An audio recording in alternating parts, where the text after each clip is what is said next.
오늘 저는 이제 우리는 변화되어야 합니다는 제목을 갖고 여러분 앞에 말씀을 전가하기를 원합니다. 수없이 다양한 문화, 그 문화 가운데서도 모든 사람에게 통용되는 문화가 있기 마련인데 그 중 하나가 옷에 가는 것입니다. 우리는 이 옷을 향해 상대방에게 예의를 표현합니다. 예를 들어 집에서 입는 옷과 외출할 때 입는 옷이 다르고 예식장과 장례식장에 갈 때의 옷이 다릅니다. 수영장에서 수영복을 입고 있는 것은 당연한 것이지만은 수영복을 입고 길거리를 활보하는 것은 파격적인 행동입니다. 적대와 장소에 맞게 옷을 입는 것이 우리의 문화요 예의입니다. 뿐만 아니라 옷은 신분을 표시하기도 합니다. 군인이나 경찰관들은 그들만의 제복을 입습니다. 우리가 알듯이 북한은 법정에서 특수한 옷을 입고 의사는 병원에서 자기가 의사임을 알리기 위하여 흰 가운을 입습니다. 제수들은 반드시 제수복을 입고요, 신분이 바뀌면은 입는 옷을 달리합니다. 제수복 행기를 마치고 출국을 하면 제수복을 벗어 던지고 사복을 갈아입지요. 군인이 1년 반 동안 군복을 입고 다니다가 제대를 하면은 군복을 벗고 사복을 입습니다. 이처럼 복장은 신분을 나타내는 방법 중에 하나로 사용해 왔습니다. 오늘 이 본문에서 바울은 우리 모두에게 친숙한 옷에 관한 이야기를 통해 귀중한 영적적인 진리를 가르쳐 주고 있습니다.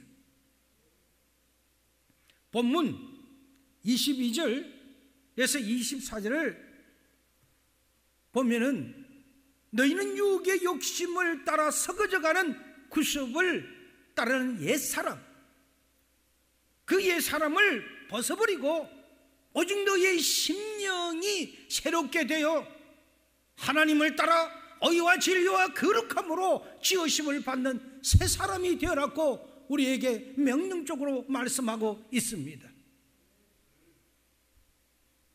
그러나 이 말씀의 요점은 간단합니다. 우리 모두는 예수 그리스도를 통해 새 사람이 되었다는 것입니다. 영적으로 죽은 상태였던 우리를 하나님의 은혜로 달리 다시 살리셨습니다.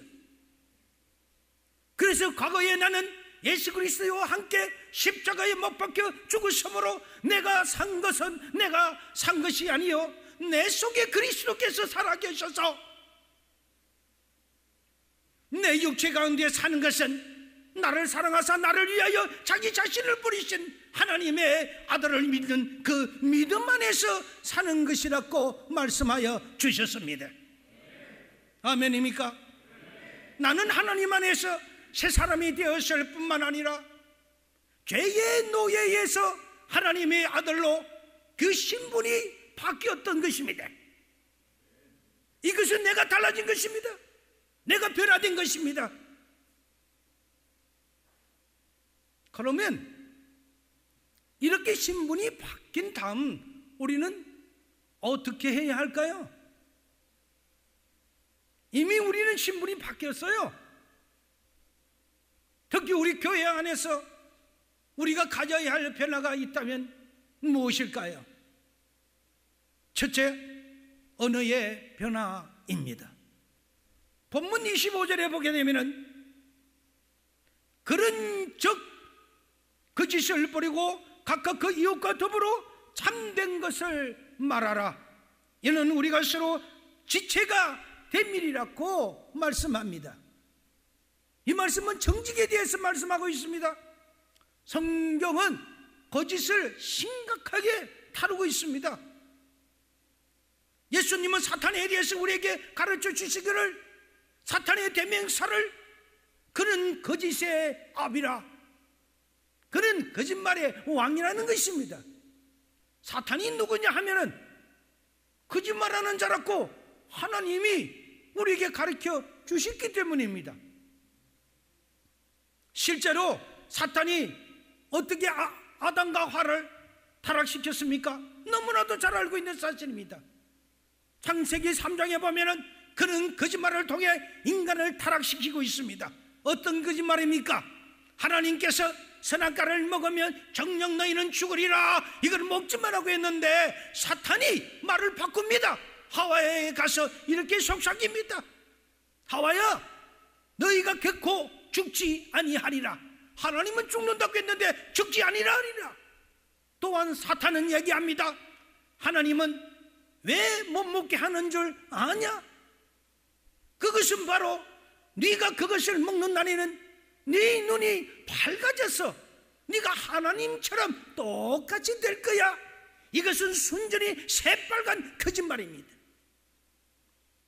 창세기 3장에서 인간을 타락시킨 이 사탄은 지금도 동일한 방법과 동일한 그 원리를 통하여 우리에게 멸망시키기 위하여 우리를 공격하고 있다는 사실을 기억해야 합니다.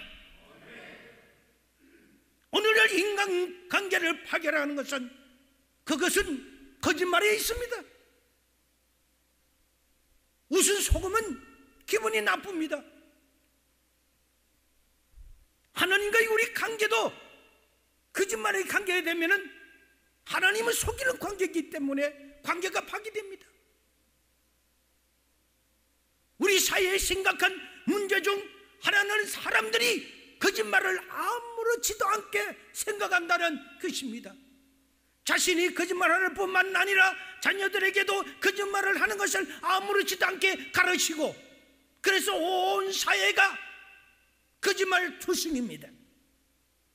그 여파로 외국 투자자들이 우리나라에 들어와서 사업을 하려면 우리나라의 신용을 보고도 그 신용을 신용같이 생각을 하지 않는다는 것입니다. 기업도 신용을 하지 못하기 때문에 경영하기를 꺼려하는 경향이 많이 나타나고 있지요. 온통 거짓말 투성입니다. 기업의 장부도 마음대로 거칩니다. 장부를 믿지 못하는데 신용이 있을 리가 없는 거죠. 이렇다 보니 사회가 온통 거짓말을 하다 보니 역대 대통령도 하도 많은 거짓말을 합니다. 그러다 보니 이 거짓말을 거짓말이다 하지 않고 말을 바꾸었다고 표현하기를 시작했습니다. 어느 때부터인가 분명히 말을 바꾼 것과 거짓말은 다릅니다. 훨씬 사회는 우리 국민들이 고소고발 건수가 너무나도 많아져서 가히 우리 이 나라는 고소고발 공화국이라 해도 과언이 아닐 것입니다. 그것도 그럴 것이 2000년 중반에 가까운 일본 나라와 우리나라에 대해서 고소고발건을 통해서 비교를 한 것이 있습니다. 일본의 인구수를 비례하고도 우리나라의 고소고발 건수는 일본보다도 약 150배가 많다고 합니다. 너무 놀라운 사실이지 않습니까? 일본의 고소고발 사건은 대개 폭행을 당해서 사건이 주로를 이루는데, 거기에 비해서 우리나라의 50%되는 사기 사건이라는 것입니다. 더욱이 이 가운데 무고의 사건이 상당수를 차지한다고 합니다. 그 짓으로 남을 모함하기고, 그래서 그 모함을 통해서 고소를 하는 것이 50%가 넘는다는 것이지요. 이거는 거짓말에서 시작하는 거 아닙니까? 우리 국민의 거짓말 수준이 이렇게 심각할 줄은 이 통계를 통하여 보여주는 사례인 것입니다. 하나님을 나의 아버지를 모시고 살아가는 여러분들이요, 여러분들은 어떻습니까? 거짓말을 어떻게 생각하십니까? 상황에 따라 어쩔 수 없다고, 당연하다고 합리화시키지는 않습니까? 만약 그렇다면 본문 말씀을 심각하게 받아들이셔야 합니다. 거짓말은 삶의 방편으로 생각해도 되는 것은 결코 아닙니다. 하나님의 성경에서 철저하게 거짓말하는 것에 대하여 경고하십니다. 그런 전 거짓을 버리고 각각 그 이웃과 더불어 참된 것을 말하라. 이는 우리가 서로 지체가 됨이라고 에베소서 4장 25절에서 말씀하고 있습니다. 거짓이 지배하는 공동체, 거짓이 지배하는 사회, 이것은 병든 사회입니다. 그리고 이러한 사회에는 반드시 도덕적인 위기가 찾아오게 되어 있습니다. 진실을 잃어버리고 양심이 통하지 않는, 신용이 통하지 않는 사회가 되었을 때 그 사회의 미래를 우리는 기대할 수가 없는 것입니다. 사랑하는 성도 여러분이요, 분노와 거짓말이 어떤 관계를 가지고 있는지를 아십니까? 26절 27절에 보니 분을 내어도 죄를 짓지 말며 해가 지도록 그 분을 품지 말고 마귀에게도 틈을 주지 말라고 말씀하고 있습니다. 물론 이 규제는 서로 상반된 규제는 당연합니다. 하지만 이 분냄과 거짓말이 어떤 상관이 있는지에 대해서 살펴보기를 합니다. 특히 분을 품는 분냄과 사람들이 왜 거짓말을 하는지에 대하여 심리학자들의 연구에 의하면은 사람들이 이 거짓말을 가장 많이 하게 되는 그 동기가 마음속의 분노 때문이라고 합니다. 어떤 사람으로 인하여 화를 품게 될 때 그것을 삭히지 못하고 마음에 간직하고 키우면은 그것이 마귀에게 틈을 주는 결과가 된다는 것입니다. 그리고 어느 날 그때가 오면 교모한 행태로 다른 사람에게 그를 중상몰아가는 거짓말을 한다고 합니다. 이런 이유로 마음의 분을 품지 말라고 하는 것이지요. 분을 품으면은 사탄이 반드시 틈을 타서 우리를 마음대로 저들이 요리하기 때문입니다. 사탄은 거짓말장이므로 속이는 데는 최고의 고수의 기술을 가지고 있기 때문에 우리 인간이 당할 수가 없습니다. 성경은 사탄이 나를 거짓말장이로 만들어서 다른 사람을 중상모략하는 도구로 사용할 수 있다고 경고합니다. 왜요? 우리 마음속에 분을 품고 있기 때문에. 그렇다면 우리는 또 이 말을 어떻게 해야 합니까? 본문 29절에 보게 되니 무릇 더러운 말, 그 더러운 말은 너희 입 밖에도 내지 말고 오직 덕을 세우는데 소용되는 대로 선한 한 말을 하여 듣는 자에게 은혜를 끼치게 하라. 무슨 말을 하든지 듣는 사람에게 덕이 되고 은혜가 되는 말만 하라고 분명히 말씀하셨습니다. 말에는 대단한 유력이 있습니다. 말은 잘 사용해야 됩니다. 말 한마디에 사람을 죽이고 살리기도 한다고 했습니다. 야고보서 3장 6절에는 혀는 곧 불이요 불의의 세계라.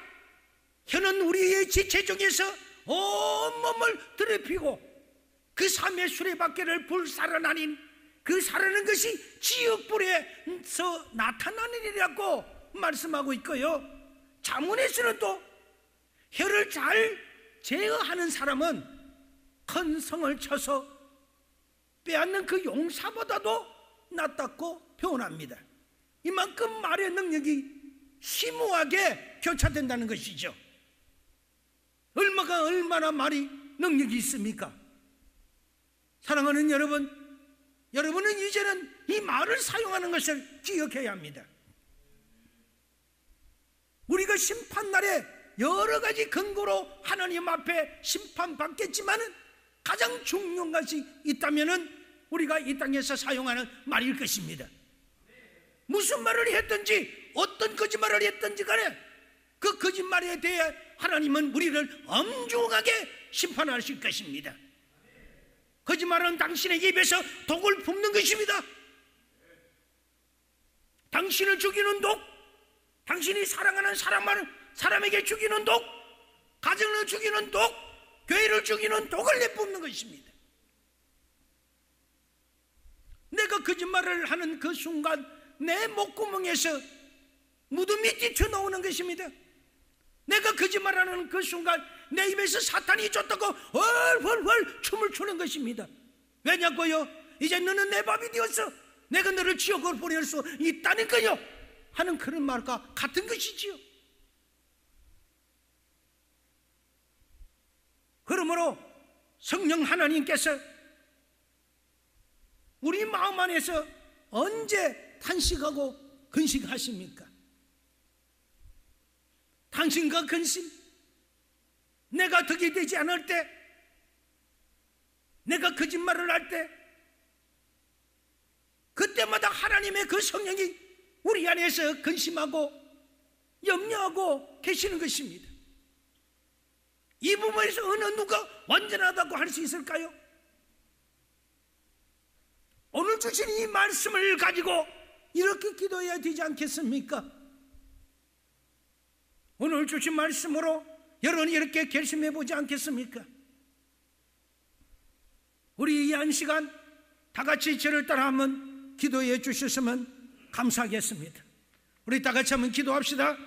하나님 아버지, 이 시간 제가 입을 열 때마다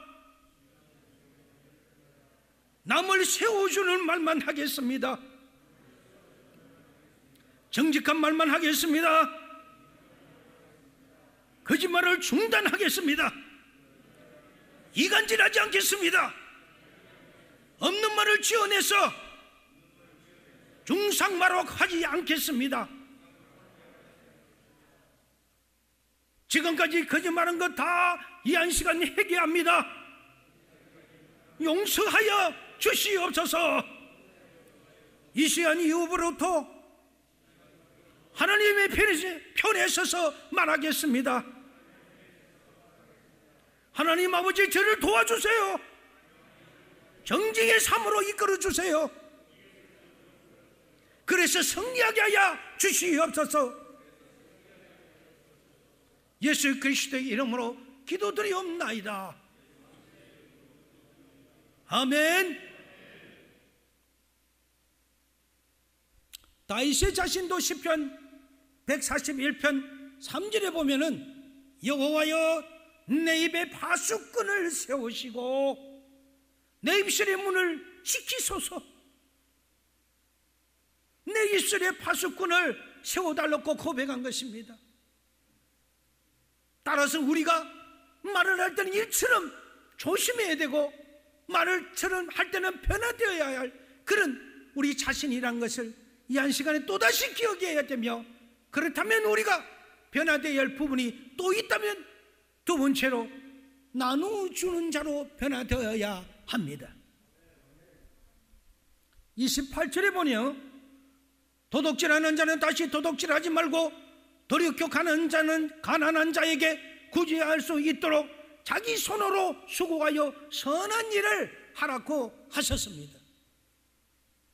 도둑질하는 자는 다시 도둑질하지 말고 도리어 가난한 자에게 구제할 수 있도록 자기 손으로 땀 흘리고 수고하여 선한 일을 하라. 이 구절의 중요한 것은 도둑질하는 자는 반드시 다시 도둑질하지 말고의 그 시제는 현재형이지요.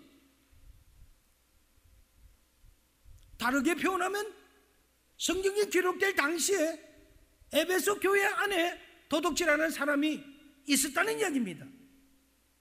세속의 도시 한복판에서 교회가 세워졌지만은 그 교회의 구성원 가운데 여전히 자신의 소유를 집착하여 탐욕의 노예가 되고 있는 사람이 있었다는 겁니다. 성경은 도둑질의 이 고난을 하나님과의 바르지 못한 관계를 설명합니다. 우리가 무엇인가를 그럴 때 소유하려는 그 욕망을 갖는 것은 하나님께서 모든 물질의 주인이신 것을 망각하기 때문인 것이지요. 그가 모든 것의 주인이시라면 도둑질하는 것조차도 하나님 것을 도둑질하는 결과가 되지 않겠습니까? 우리의 필요를 신실하게 공급하시는 분은 하나님이시라면 감히 우리는 그런 짓을 하지 않을 것입니다. 우리는 일확천금을 노릴 필요도 없고요, 투기에 매달릴 필요도 없지 않겠습니까? 투기와 투자를 고민하시는 대신 좀 더 기도하고 좀 더 일상생활에 성실한 삶을 살고자 해야 할 것입니다. 그러나 아직도 눈을 뜨든지 감든지 돈만 보인다면 우리는 이미 탐심의 노예가 되어 있는 것입니다. 이는 탐심은 언제라도 우리를 도둑으로 변신시킬 수 있다는 것을 잊지 말아야 합니다. 꼭 남의 것을 내 손으로 가져가는 건 왜 도둑입니까? 그게 아닙니다. 나의 입술로서 남을 현혹시켜서 남을 속이는 것도 그것도 도둑입니다.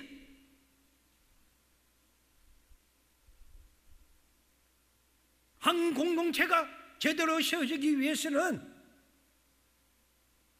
한 사람이 정당한 방법에 의하여 정당한 결과를 얻는 것은, 이것은 하나님이 이 땅에서 우리 인간을 창조하시고 보장해 놓으신 그 창조의 질서의 축복인 것입니다.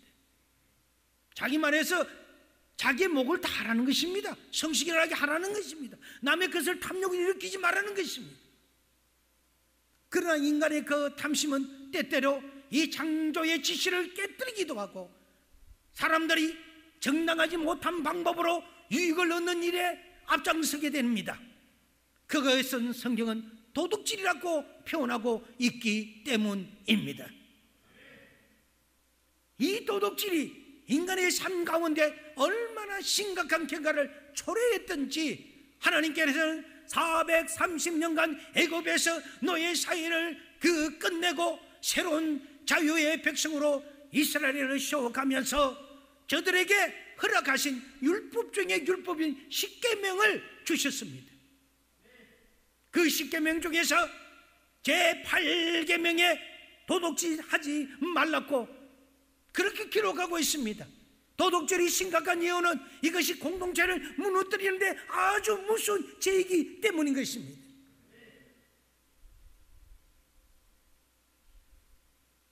말라기 3장 8절을 한번 읽어보겠습니다. 사람이 어찌 하나님의 것을 도둑질하겠느냐? 그러나 너희는 나의 것을 도둑질하고도 말하기를 우리가 어떻게 주의 것을 도둑질하였나이까 하는도다. 이는 곧 11조와 봉헌물이라. 이어서 3장 10절에 보니까 이렇게 약속하십니다. 만군의 여호와가 이르노라. 너희 온전한 11조를 창고에 들여 나의 저 양식이 있게 하고 그것으로 나를 시험하여 내가 하늘 문을 열고 너에게 복을 쌓을 것이 없도록 붙지 아니하느냐 보라는 것입니다. 다시 말해서 책임주신다는 말씀입니다. 보라라는 말을 사용할 때는 해보라고, 해보라, 되든지 안 되든지 시험해보라는 것을 내포하고 있습니다. 따라서 자신만만할 때 주로 사용하는 말이지요. 전능하신 하나님께서 뭐가 아쉬워서 당신 자신을 시험해보라고 하시겠습니까? 하나님이 뭐 돈이 필요해요? 돈이 없어서 그래요? 물질이 필요해요?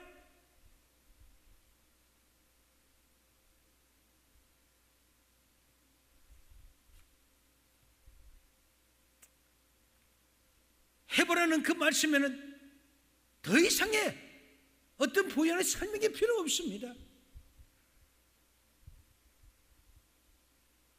여러분 너무나도 잘 알고 계시는 존 데이비슨 록펠러의 가문을 잘 알고 있습니다. 그는 아주 어릴 때부터 어머니로부터 11조에 관한 석가를 배웠습니다. 그의 간증 내용 중에서 11조의 생활을 통하여 세계적인 대거부가 되었다고 분명하게 간증하고 있습니다. 여러분의 자녀도, 아니 여러분도 재정적인 축복을 받기를 원하십니까? 그러면 여러분은 자녀에게도 11조를 가르치시고 여러분들은 그렇게 이행을 해 보시기를 바랍니다. 내게 시험을 해보라고 말씀하고 있지 않습니까?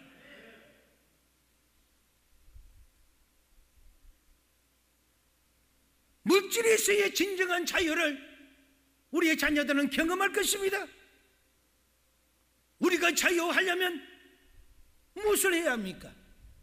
그것은 이미 우리가 소유한 모든 것, 그리고 앞으로 우리가 소유할 모든 것도 내 것이 아니고 하나님 것임을 확인하는 작업이 필요합니다.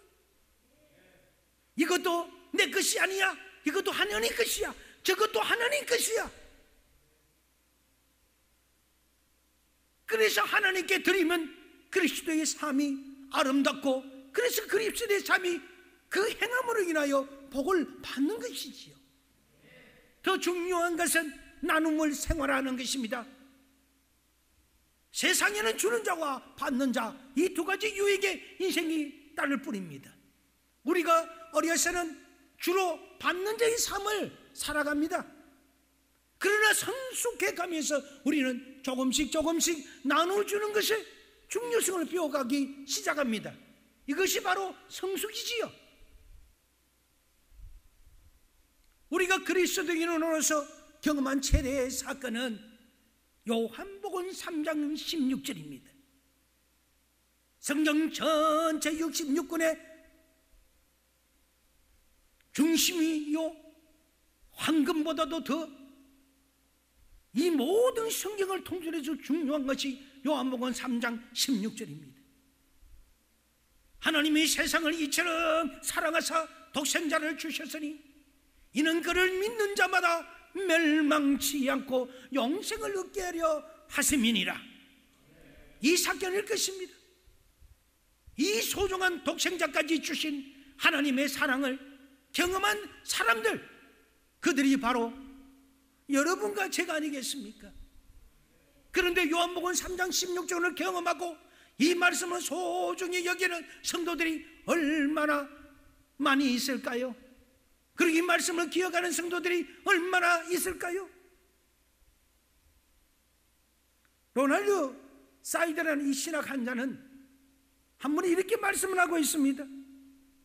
요한복음 3장 16절을 체험한 모든 성도들이 요한 1서 장과 절은 같아요. 3장 16절 말씀에 순종하고 있지 아니한 아직 그의 말씀은 온전치 못하다고 했습니다. 요한 1서를 행동하지 못한 사람은 요한복음 3장 16장도 그대로 그 말씀 그대로 행동을 하지 못한다는 말씀이죠. 요한일서 3장 16절은 이렇게 말씀하고 있습니다. 그가 우리를 위하여 목숨을 버리셨으니 우리가 이로써 사랑을 알고 우리도 행지를 위하여 목숨을 버리는 것이 마땅하느니라. 이어서 17절에 보게 되면은 누가 이 세상의 재물을 가지고 그 형제의 궁핍함을 보고도 도와줄 마음을 닫으면 하나님의 사랑이 어찌 그 속에 거하겠느냐라고, 한마디로 나누라는 것이지요. 나누는 삶을 살아나는 것이지요.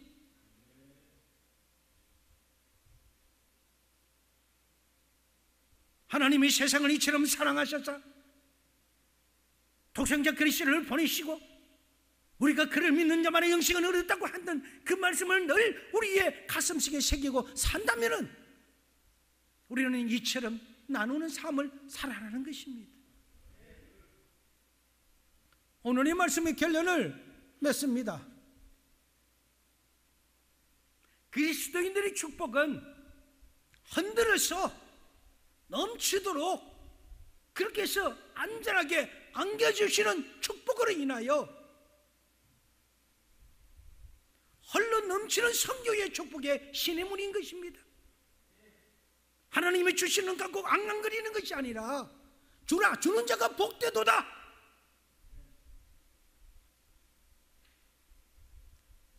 그래서 예수님도 주었기 때문에 베세다 들판에서 5,000명이나 되는 수많은 관중들을 500여를 통해서 물고기 2마리와 빵 5개를 통하여 나누어 줬지만은 죽어도 늘 메마르지 않는 그런 솟아나는 샘물과 같은 죽어도 남은 강조리가 12강조리가 남았더라. 주는 삶입니다. 흔들어 넘치도록 안겨주시는 이 축복을 통하여 가지고만 있지 말고 성교의 그 축복의 신임을 통하여 너희가 행함을 있게 하라는 것입니다. 이렇게 사명을 감당할 때 그 가정과 교회의 하나님이 더욱더 풍성하게 축복하십니다. 잠언 11장 24절에는 구제를 좋아하는 자가 풍족하여질 것이라고 말씀하고 있습니다. 남을 윤택하게 하는 자는 윤택하여질 것이라고 말씀하고 있습니다. 구제하고 나누는데 신기하게 더 풍성하게 된다는 것입니다. 자신의 것을 나눠주는데도 풍성하게 된다는 것입니다. 우리는 예수 그리스도를 통해 보혈의 공로로 말미암아 우리는 그저 새 사람이 되었습니다. 공로 없이 우리는 구원을 받았습니다. 그래서 우리는 그 자리에 머물러 있어야만 되는 것이 아니라 우리는 나가서 받은 바 그 사랑을 우리는 외쳐야 되는 것이 복음인 것입니다.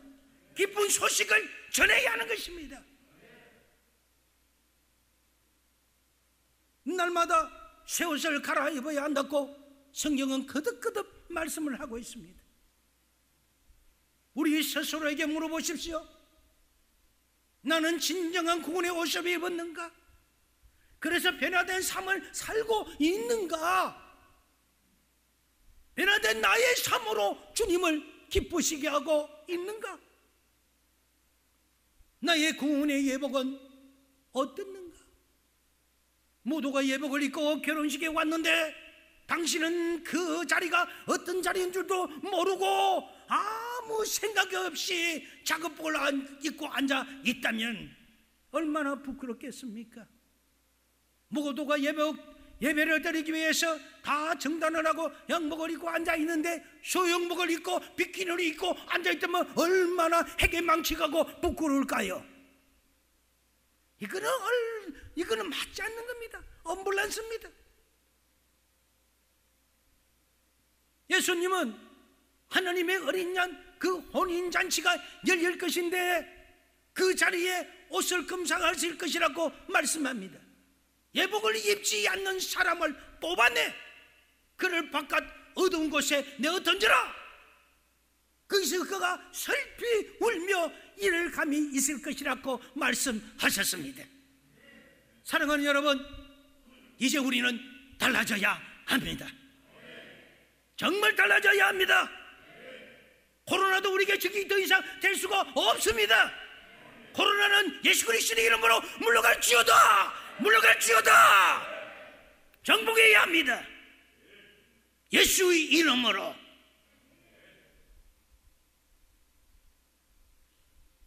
내가 아직도 변하지 않았다면 누가 가장 고통스러워 하시겠습니까? 하나님의 성령을 슬프게 하지 마십시오. 여러분, 성령 안에서 구속의 날을 위하여 우리는 인치함을 받았다고 오늘 본문에 말씀하고 있지 않습니까? 인치함을 있다면 우리는 성령 받은 것입니다. 성령입니다. 그 성령을 슬프게 하지 마십시오. 지금까지 여러분이 어떤 말을 했느냐는 중요하지 않습니다. 어떤 삶을 살았느냐는 중요하지 않습니다. 여기에 매지 않기를 바랍니다. 지난 날은 과거일 뿐입니다. 그 과거를 잊어버리십시오. 조금 전에 우리는 다 같이 저를 따라 기도를 했기 때문입니다. 진실로 회개했다면 하나님은 그 기도한 자의 기도를 받으십니다. 진실로 회개했다면 하나님은 당신의 과거를 그리스도의 피로 깨끗하게 씻어 주셨던 것입니다. 문제는 지금부터입니다. 이제 우리는 달라진 그 새 옷을 입고 우리는 변화된 모습으로 우리는 그 인생을 살아가야 합니다. 나의 입술은 예수의 입술이 되어서 어디를 가든지 예수님의 행적을 쫓아서 돌돌돌돌돌 웃거리면 예수의 말이 나와야 됩니다. 구원의 말이 나와야 됩니다. 긍정적인 말이 나와야 됩니다. 행정적인 말이 나와야 됩니다. 희망을 주는 말이 나와야 합니다. 사람을 죽이고 살리는 이 입술을 통해서 많은 사람의 상처 주지 마세요. 희망 주세요. 살려주세요. 어떤 삶을 살았느냐, 여기에 매지 않기를 바랍니다. 지난 날은 잊어버리십시오. 조금 전에 다 같이 우리가 기도했던 그 기도를 통하여 깨끗이 우리는 회개했습니다. 이제 하나님은 당신의 과거를 그리스도의 피로 씻었다고 했습니다. 그래서 문제를 지금부터 짚고 나가야 합니다. 이제 하나님이 원하시는 그러한 영적인 옷을 입어야 합니다. 진실의 옷을 입읍시다. 선한 일을 행하는 옷을 입읍시다. 서로 사랑하는 옷을 입고 하나님 앞에 인정받을 뿐 아니라 사람 앞에도 인정받아야 돼요. 세상 속에서 예수 믿는 사람은 찌질이 공식적으로 하면 그것이 하나님의 본이 되겠습니까? 하나님 앞에 영광이 되겠습니까? 하나님 앞에 부르짖읍시다. 주님, 나 달라졌어요. 나를 사용해 주세요. 하나님 이렇게 되기를 원합니다. 그래서 주님 앞에 영광 돌리기를 원한다고. 우리 그렇게 하면 절규하듯이, 그리하면 붙잡고, 그리하면 기도하면 해봅시다. 하나님이 그렇게 하라고 시켰지 않습니까?